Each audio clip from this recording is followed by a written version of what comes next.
I'm gonna retake that. All right, here we go. What is up, YouTube? It's Josh. This is the Den of Nerds. Guys, this is a brand new show that we're going to be doing here on the Den of Nerds YouTube channel every Sunday night. This is Nerds Talk Star Wars. I'm your host, Josh. That's James Rosile. A lot of you probably already know who James is. I thought it would be so perfect for him to be on the first episode of this new show. James, how are you? I'm great. Thanks for having me on. Can't wait to talk some Star Wars. Yes. We're going to be talking Star Wars. It's going to be more of a casual thing. A lot of you guys were hitting me up in the comments and you were like, do a podcast. Josh, we want to hear long form stuff. Do a podcast and stuff like that. So this is the answer to that. Now, 2018 is going to be a big year for us at the Den of Nerds. We're launching all sorts of new programming, all sorts of new shows. But I wanted to let you guys know that Sundays are going to be Star Wars Day here on the Den of Nerds. You're going to get an episode of Nerds Talk Star Wars every Sunday, and I'll probably put an in-depth video of Star Wars breaking down certain things. I'm actually working on a video right now talking about the Prime Jedi and Carl Jung's philosophy of integrating the shadow and sort of bringing in some psychological ideas to the idea of what a perfect Jedi is, integrating the dark side and the light side. I think you guys will really dig it. But videos like that will drop on Sundays along with this show. But let me know in the comment section, like, what do you guys think? Because I'm thinking around 7 p.m. or 8 p.m. will be a good time to do these shows. But it's really all about what you guys want. So let me know. What do you think will be good, a good time to do these shows? But let's get right into the topic. Guys, today's video is all about whether or not Disney needs to slow down when it comes to Star Wars. Are we getting too much Star Wars stuff? So, James, what do you think, man? Like, bottom line, are we getting like too much Star Wars? Can you see a future maybe where we're getting 2 a year? And what are your thoughts on what we're doing right now with Disney Star Wars? Yeah, great question. There is a lot. Right now, we're getting one a year, as you obviously know, and everybody in existence knows. We're getting one a year, but now we're getting one 5 months after the last one, which is insane. And I think that's the reason why we didn't see a trailer for it for so long, is they didn't know how to market a movie right after a movie. Right. I look, I'm going to talk about this with on my podcast, on the Rebel Scum podcast, in a couple of weeks. I think oversaturation is a real thing, and it could definitely come, and it could definitely hurt the brand. Like Bob Iger, you talk about it. He announced that they're going to be doing multiple shows for their streaming service. We know the Game of Thrones guys are coming in, possibly doing film, maybe for the streaming service, but possibly doing a saga of films. You have Rian Johnson's trilogy of films. Then you have maybe the Obi-Wan film, maybe the Boba Fett film. And when you look at that, you go, okay, Boba Fett, Obi-Wan, that's 2 years right there. But you have Solo. So Solo's the first year. Episode 9's another year. Obi-Wan, Boba Fett, 3 Rian Johnson movies. That's 8 movies. So you're looking at, that's the next 8 years of our lives if they don't duplicate them, if they don't go 2 at a time. And if they do 2 at a time and a TV show, how tired are you going to be of Star Wars? I know. It's an interesting question. I think that you can think of it in multiple ways. I think, here's the bottom line. I think we're going to get to a point with Star Wars very soon where stuff is produced and they're really not expecting like the entirety of the Star Wars fandom to check it out. So there's going to be stuff. It's already happened. There's already comics out there that I don't read. There's already books I don't read. Yeah. I didn't really check out Forces of Destiny, not all of them, because I just really don't think that some of those things are made for me.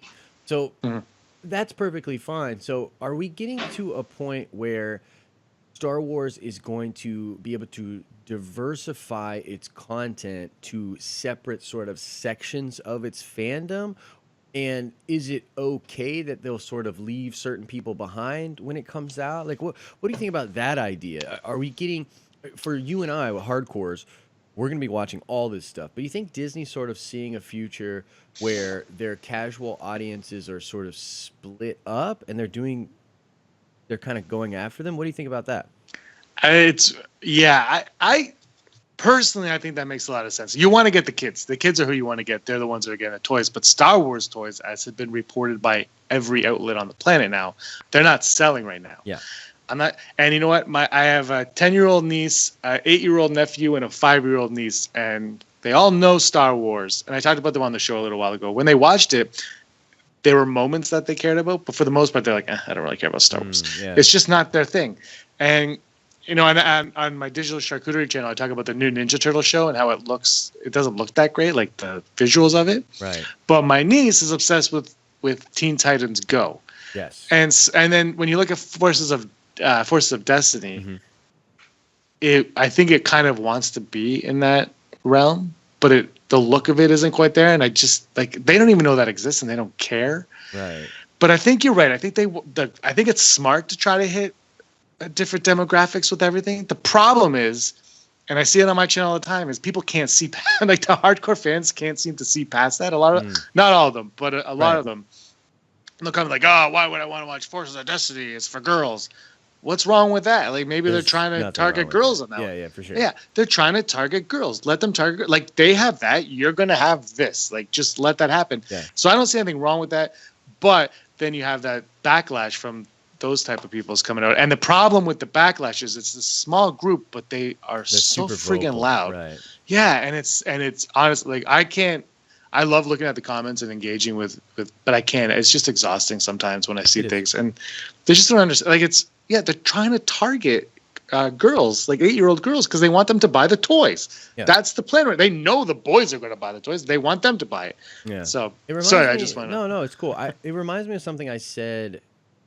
This was a long time ago. It was probably last year. It was like one of the first few videos that I did on YouTube when I was like first getting started, and I was talking about how it was about Rogue One, and I was talking about how at the beginning of this whole tenure of Disney doing Star Wars films, as a fan, whether you're hardcore or not, it is very important that Disney is successful in these endeavors. And if we have to sacrifice some of the more extravagant things that we desire as fans in order for it to be successful with a mainstream audience, that is good.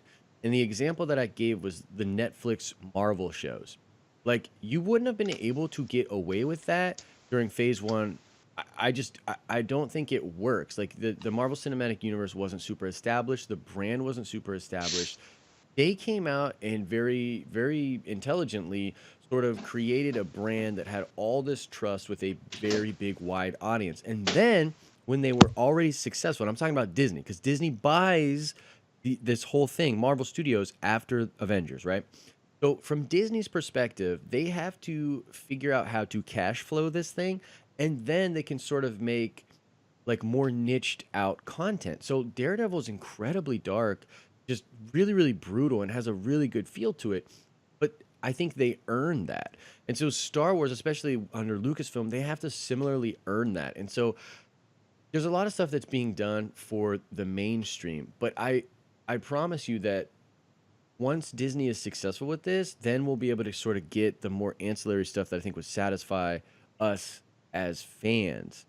So I don't know, man. I think overall, are we looking at an it just really depends. There's been a lot of announcements. I mean, the 2 television shows, which by the way, they said they were gonna the talent, right? They were like, wait, Bob Iger's pretty much like, wait till you hear the talent we're putting on these shows. You know what I mean? And I can't wait because, I mean, if the Dan and Dave thing are any sort of an indication, he's not lying. Like, they're gonna announce something absolutely incredible. By the way, let's side Akbar. Who do you think he's talking about when he's talking about those shows?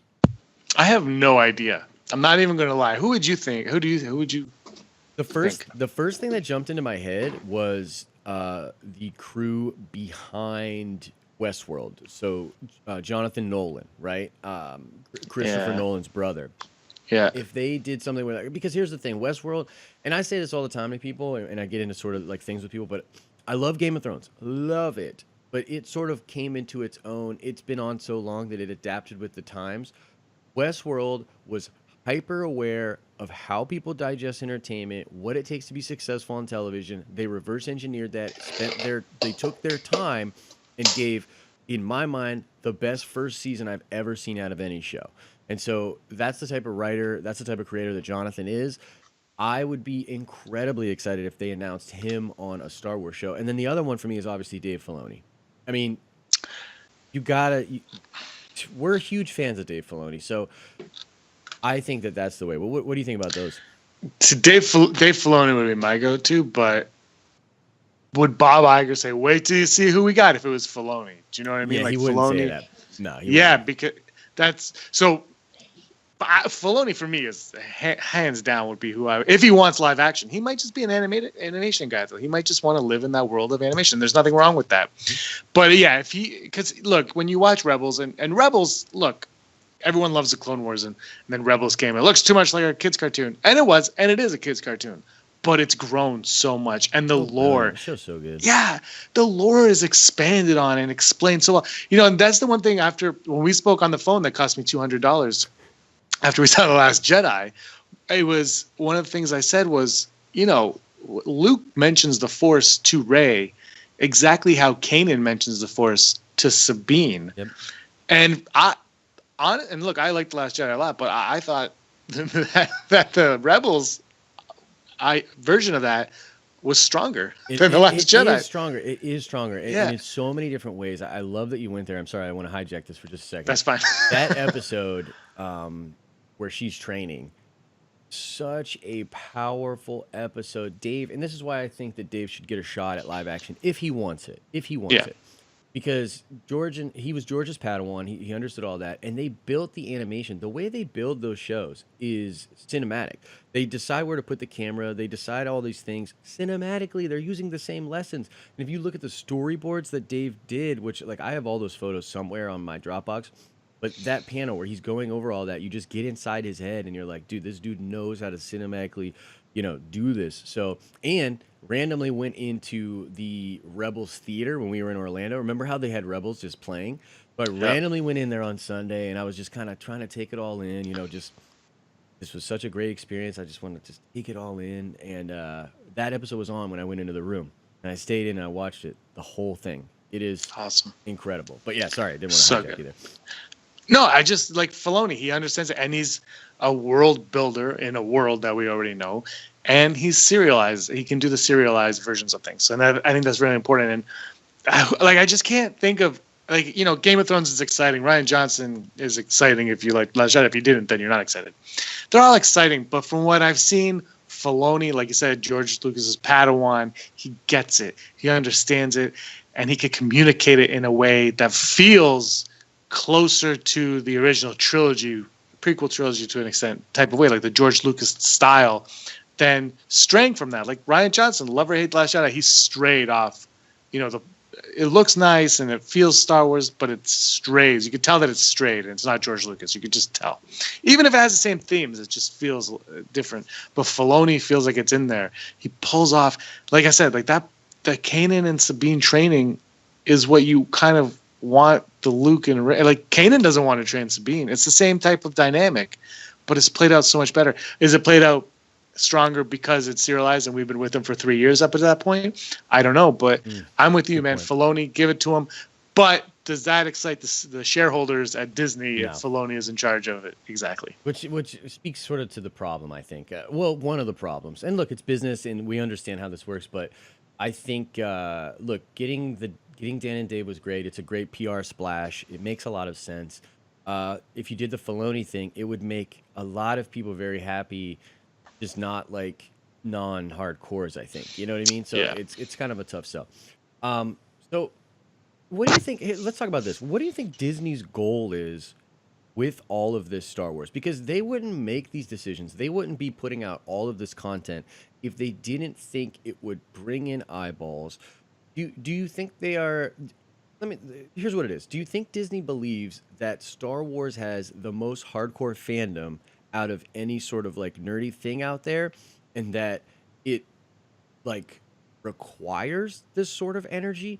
Or do you think it's one of those things where they're facing the idea of diminishing returns, the fact that like the audience can be split, and so they sort of want to hit all these different things, right? They sort of want to have genre stuff over here for the people that like this, the big high fantasy stuff over here for people that like that, your old school stuff dealing with Han Solo for people that like that. So do you think it is, I almost want to say like a divide and conquer thing, or do you think that Disney believes that Star Wars merits this level of content? What do you think?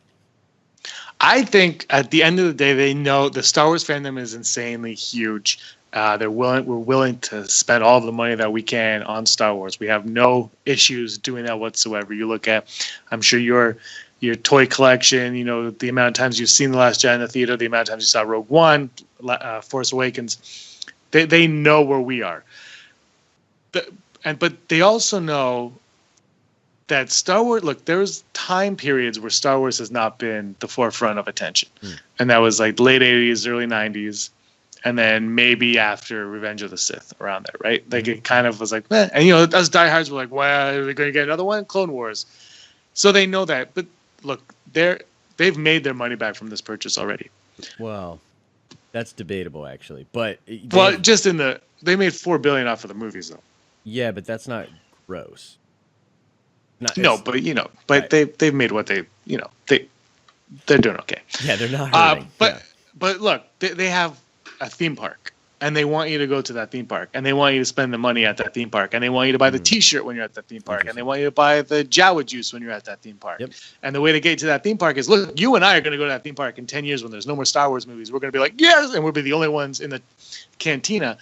But they don't want us to be the only ones in there. They want us and 8 zillion other people in there. And to do that, they have to be the forefront of it all. And even if people start to get tired of it, there's still going to be that part where you're going to go and be like, hey, we're at Disney. Let's go check out the Star Wars land. And you're going to go. And then what's that going to do?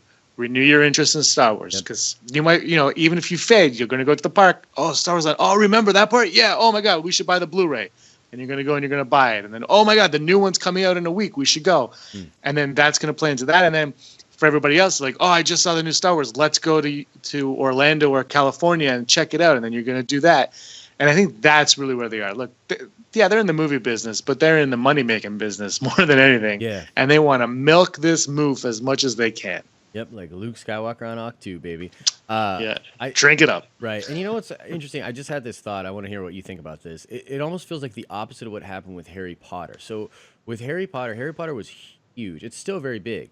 But essentially, after those films went away, after the books were done, I think that a lot of the people that were hardcore on it, or even like sort of like half in, half out as far as hardcore, sort of went away. And you can look at like what happened with Fantastic Beasts, which I think did still very well for them in the theater. But I don't think it reinvigorated the love of Harry Potter the same way that maybe they were anticipating it to.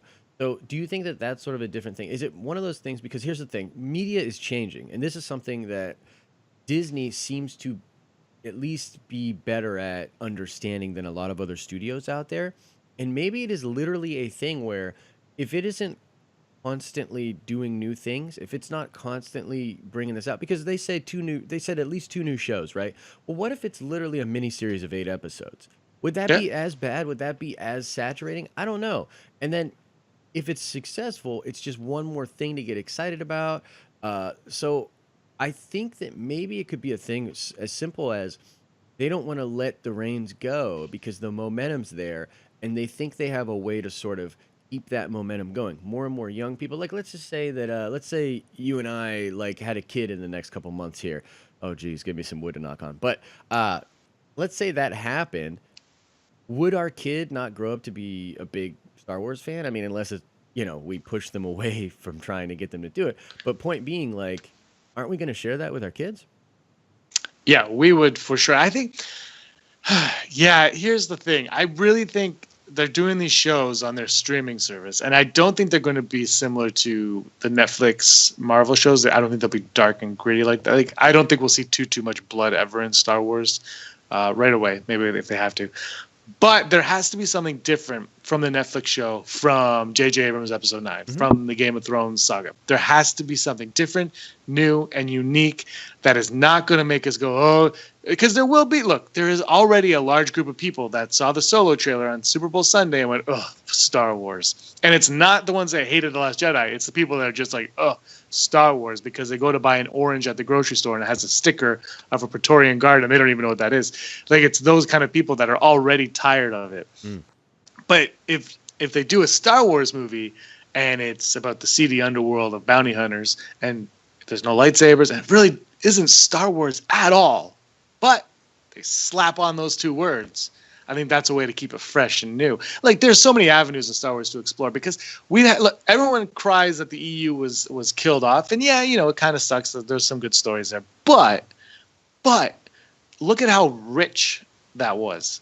How rich the EU was. You could take all of that now, move it in, and you give it to the Game of Thrones guys who know how to adapt a story. Right. They take it. They're like, okay, we're going to use this. We're going to use this. We're going to use this. And now here we go. Right. And I think Star Wars, it could get oversaturated. Going back to the original topic, but it's in such a healthy spot.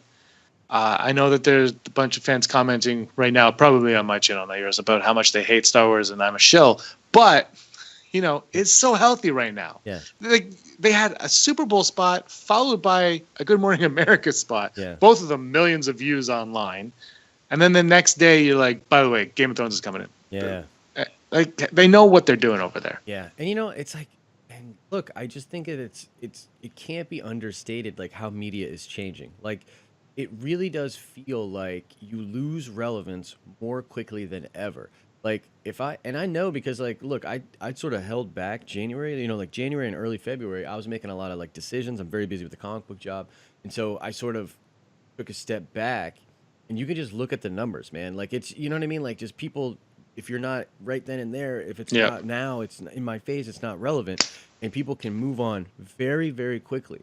And so I think there's a part of that that's going on too, where they're like, hey, look, maybe those people that are complaining will be like, oh, Star Wars again. But there's a big group of people out there that, if we're not constantly like Star Wars, Star Wars, Star Wars, Star Wars, they're maybe moving on to something else, or maybe they're feeling something else. So let me ask you something. I want to talk about Game of Thrones for a little bit here, because Game of Thrones has, 5 spin-offs that are being developed? Game of Thrones has had comic books in the past. It's obviously based on a series of novels. They might do more novels after that. I think, it's heavily rumored that we're actually going to get 2 books the next time George actually decides to write. So, what do you think? Is Game of Thrones in a similar problem? Like, I think they were saying, okay, is this like really, really oversaturated?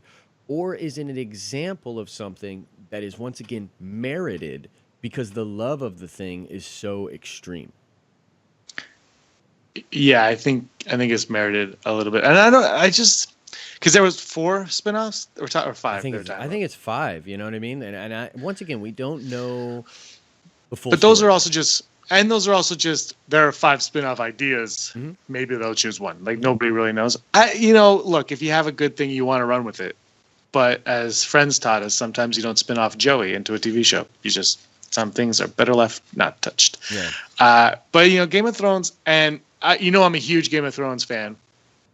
I've seen season 1, but it is much like Star Wars, though. It's a world, right? A world building. You could do so many different avenues to explore in the Game of Thrones. Though exactly the same thing that I just said. If they have the shows and they don't all feel the exact same, why not go off and do something different? And just, if it fails and people hate it, then you move on from it. Just like this is what I say with people when they talk about The Last Jedi and they hate it. It's a movie. Just like, get over it and get on to the next one. And some of them can, and some of them they. You know what's funny? That's interesting. I want to talk to you about that, because specifically about The Last Jedi with that problem. Like, you look at that and it's like there were so many people that were upset. Is the idea of doing a ton more content, is that somehow a way to sort of cushion that sort of a blow? But, like, for instance, you have all these people that get sort of butthurt about this, is like, because I think part of the problem with The Last Jedi is that it's the next episodic film. Like, Force Awakens brings Star Wars back. It's this huge thing. All we're talking about right now is the saga films. Like, Solo's cool, Rogue One, that's all right. But the focus is on this trilogy. This feels like the next chunk of Star Wars stories, right? This is where we are going in the current timeline for Star Wars. So, because of that, there's so much like pressure on it that it's sort of like worked against itself. So is the idea of having all this other content a way to sort of cushion against that happening again? I think it is. I think, you announced the Game of Thrones people as your Blu-ray is about to come out a month after your Blu-ray release, Yeah, I think it totally is, because, look, there's 9 Star Wars movies right now. 9 Star Wars movies right now. We're getting a 10th one in a couple months. We're getting an 11th one in a year and a half. We're going to get a 12th one. At some point, Josh, you're not going to be happy with one. At some point, it's going to happen because they're going to do something and you'll be like, nah, that's not my favorite one. And that's what it happened already with the prequels. Like, it's already happened. So I think but if it happens, if you do The Last Jedi in December and then you do Solo in May, and Solo feels like an original trilogy movie and it excites you and it's an adventure and it's fun and it's funny and it's witty and it has all the elements of Star Wars that you love, then if you hate The Last Jedi, you might be able to see past it and be like, oh, okay, that was just a misstep. They just screwed up there. Okay, this is fine now. Yeah. And I think you're right. The more they do, their batting average can be better. You know? Yeah. They're sort of like they're just throwing more out there for people that, if you're angry about a certain film or a certain comic book or whatever. Let me ask you this, just because I'm curious. What's your like least favorite Star Wars thing since the Lucasfilm purchase? Because I can tell you mine. Like mine is probably that Darth Maul comic, or maybe the Mace Windu comic. Like Mace Windu issue number 1, I was like, dude, what is this? This doesn't even look like Yoda. This doesn't even look like. It felt like Star Wars for Star Wars' sake, and I hated it. So, what's your least favorite thing in canon? I'm trying to. The Darth Maul comic I was super excited for, and I read the first issue. I bought the first 3, and I stopped. Yeah. And I was really disappointed with that because I was really hoping. I love Darth Maul, and you could do anything with Darth Maul. I know. Like, what? And they did nothing with him. That was what blew my mind, is how they're so afraid to take any sort of chance in the canon because it might somehow affect something down the road because they don't have a game plan. Right. And that's why I'm really excited about the Game of Thrones, because maybe they'll have a 10-year game plan. Right. And then everything up like in the new expanded universe, as like the books and the comics and stuff, it could connect now a lot more fluidly because J.J. Abrams made a movie and then Rian Johnson made a movie and nobody knew what either one of them were going to be about until they came out, apparently. And that's the biggest problem of them all, is that you can't, like, Josh, if we were both doing something together and I'm like, okay, I'm going to go make a sequel to X and you're going to tell all the stories in the middle. And you're like, what's yours about? I'm like, don't worry about it. And then I go off and write and you're like, okay, and I'm like, but don't mention this, and I give you a list of things not to mention. What you're writing is going to suffer. It has to suffer. And I feel like that is really hindering canon right now. But the initial point, the Darth Maul comic is definitely up there. But the one thing that I hate more than anything is Rey doing the Jedi mind trick. Yeah. And like I can sort of get past that a little bit considering some of the stuff she says. But I still feel like they could. I whatever. Do you think it's gonna lose? Is it gonna lose that excitement? Is it going to lose that sort of energy when you come behind? I think that's really the crux of what we're talking about here. I never wanted Star Wars to get to 2 films a year because I never thought that we'd be able to sustain that sort of feeling. It feels very ceremonial, and with all the mythology and everything, man, like I almost feel like 1 a year is too much. Yeah, so what do you think? Like, are we going to lose that flavor? Is that what we're talking about here? I know I'm on the Den of Nerds right now, and you said the Avengers Infinity War is like your most anticipated movie of like ever. And for me, I want to see it, but it's not that anticipated for me because I'm going to be away on vacation when Black Panther comes out, but I'm more excited for Black Panther than the Avengers Infinity War, to be completely honest with you. And I feel like the team ups in the MCU have really, like, they should be the event film. We mentioned this on the Justice League, actually, a few months ago. That should have been an event film. We should have been super excited to see Batman, Superman, Wonder Woman, and Flash and Aquaman together. Like, there's no excuse for us to not be over the moon excited for that. We should probably have been more excited for that than any other movie last year. Like, you could argue Star Wars, but you have these iconic characters. It's like 75 years of history. Yeah, it should have been. It's Superman, Batman, and Wonder Woman. Yeah. Now, that's a different story. But for me, like, we get the Marvel movies every, like, 3 in a year last year, right? 3 year now. At one point, it was just Iron Man. Or, no, it was Iron Man and Hulk, I guess. But, at one point, it was just Iron Man. And now we're getting 3 a year, and people still go, but the excitement is not amped up the way it would be when it's a sequel movie. You know what I mean? So like, that's kind of interesting because I actually think that Marvel has sort of mastered the way to keep them super hype, each one. They're hype, but it's not over the moon hype. You know what I mean? It's not like Black Panther feels like an event more than Thor Ragnarok. Right. You know what I mean? Like Thor Ragnarok, everybody wanted to see it, but it wasn't like, gotta go right now, gotta get my ticket. Black Panther feels more like that. And that's what I mean is like, And Avengers is obviously, look, they're gonna destroy the world. Yeah, But it's gonna be the biggest film of all time. yeah, I mean, it and almost has to be. but it could also Justice League. It won't.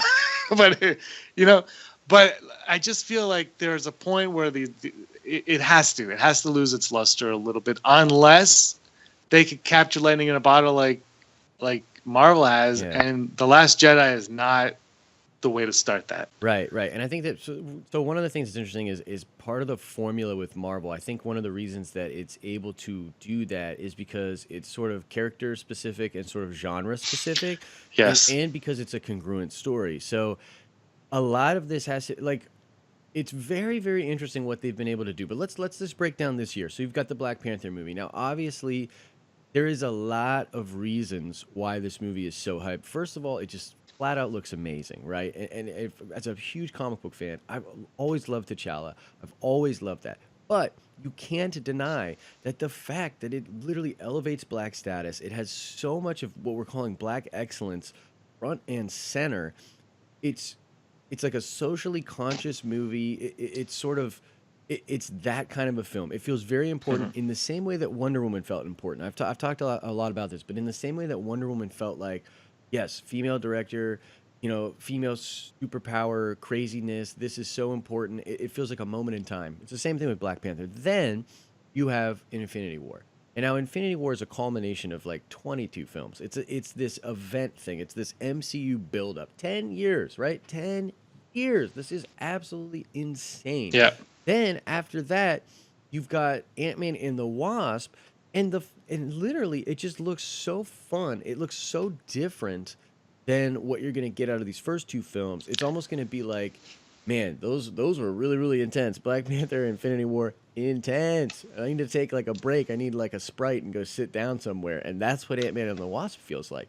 And I think that Feige has sort of become very cognizant of how do you make a film work within without competing against the other films that are coming out Hmm. there. Yeah. So if we can do that with Star Wars, I think that it could be successful. Part of the reason why I want the movies to go on the streaming service is because I think it has a different vibe. Like you could still have the prestige of the theater event Star Wars film of the year and know that sometime during the year you're going to have a dope, well put together Star Wars film on your streaming service. You don't even have to leave your house. What do you think about that? Could that help a little bit? Distribution changes? But they want the box office receipts, right? Well, so yes and no. I think they want the box office receipts 100%, but Disney would not be doing this streaming service if they didn't see a shift coming in the landscape. And so I think that they realize that eventually the theater thing, I don't want to say the theater experience will go away or die, but it's sort of been on the decline for several years. So I think that you could sort of have your cake and eat it too if you're Disney. I just don't think they would be doing the streaming service at all if they weren't aware of how Oh, people are. You know what I'm saying?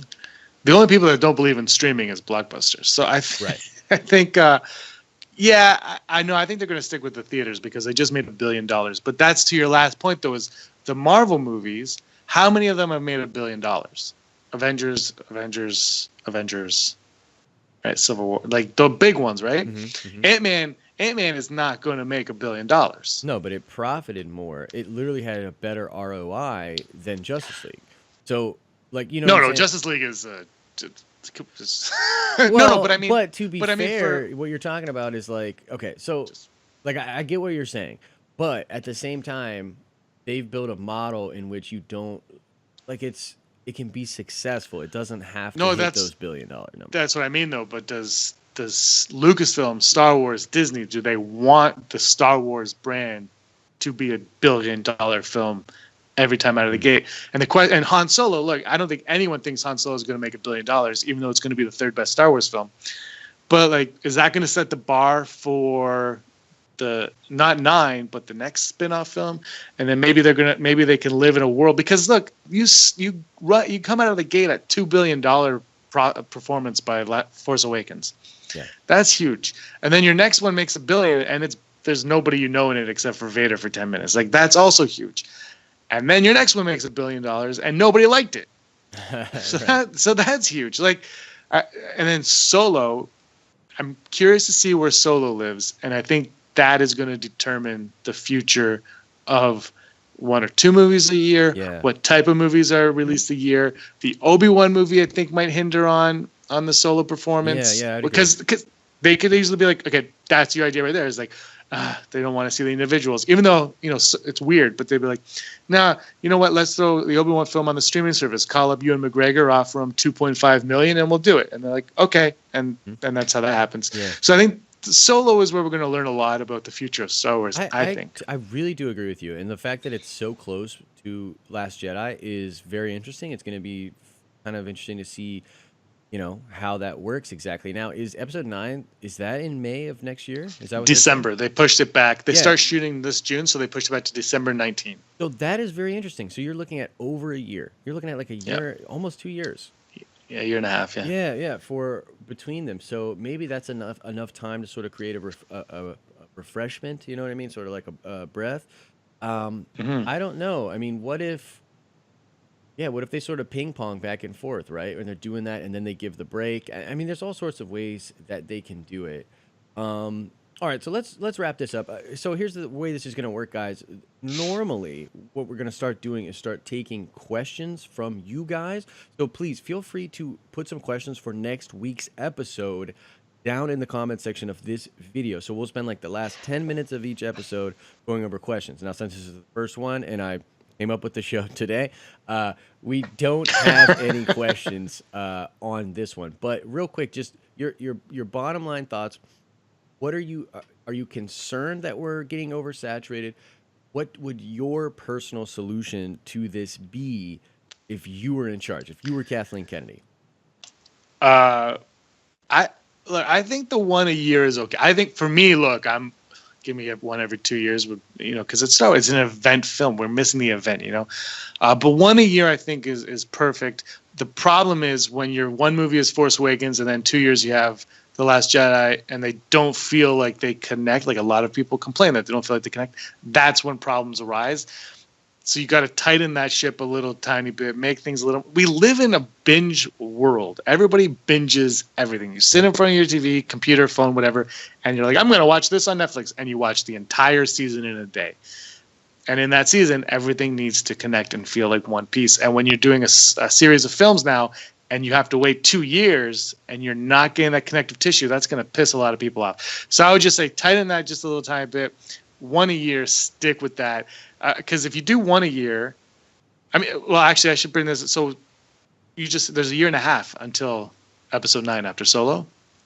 The streaming service comes up in 2019. Right. So I don't know when, but September, June, you put up your Star Wars show, and that ties you into December, maybe. Yeah, I would agree with that. I think the shows are a lock for launch, and that will sort of, wet the palate a little bit for people in that year.